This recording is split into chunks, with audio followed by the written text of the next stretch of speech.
नमस्कार.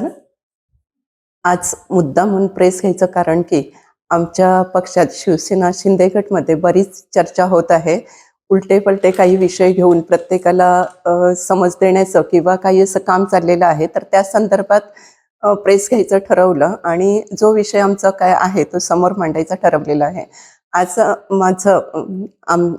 माझं माननीय जिल्हाप्रमुख दत्ताजी सामंत यांच्याशी मीटिंग झाली आणि मीटिंगमध्ये सकारात्मक चर्चा झाली आहे.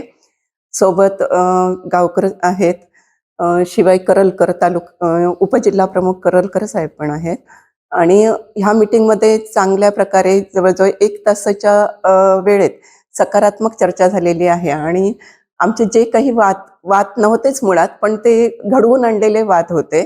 काही तर्क-वितर्क काढले जात होते, तर त्या संदर्भात चांगली सकारात्मक चर्चा होऊन जे काही होईल म्हणजे आम्ही सगळेजण मिळून मिसळून काम करायचं ठरवलेलं आहे आणि आमच्या आमदार अ, माननीय निलेशजी राणे साहेब तर ह्यांना अभिप्रेत असलेलं आमचे पक्षप्रमुख उपमुख्यमंत्री शिंदे साहेब यांनाही अभिप्रेत असलेलं काम आम्ही करण्याचं ठरवलेलं आहे आणि आमचा महाराष्ट्रात 1 नंबर सिंधुदुर्ग जिल्हा अ, 1 नंबरच्या प्रगतीपथावर आणण्याचं आम्ही ठरवलेलं आहे आणि नक्कीच आणणार आहोत.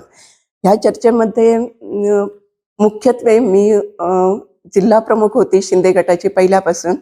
तर ते पद दीपलक्ष्मी पडते यांच्याकडे गेलेलं आहे. त्याच्यामुळे बऱ्याच जणांचा विषय होता, की पदावरून काढलं की काय? आणि पदावरून काढल्याचे बरेच फोन येत होते मला आणि तशी चर्चा होती.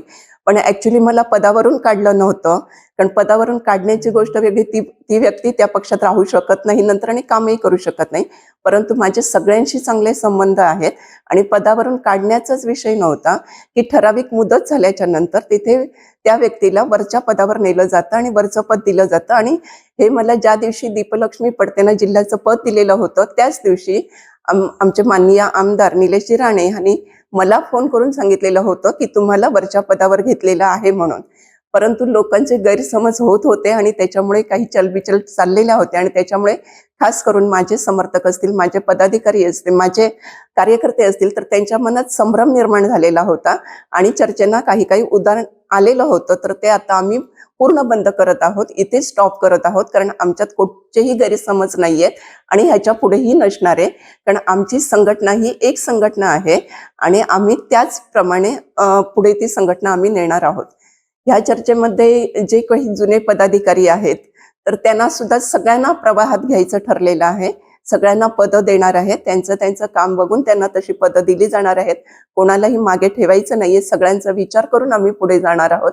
त्याच्यासाठी ह्याच्यानंतर आमच्या शिंदे पक्षाबद्दल, शिंदे गटाच्या पक्षाबद्दल, शिवसेनेबद्दल कोणीही दुमत करून घेऊ नये आणि उगाच अफवा पसरू नये, ही सगळ्यांना नम्र विनंती आहे.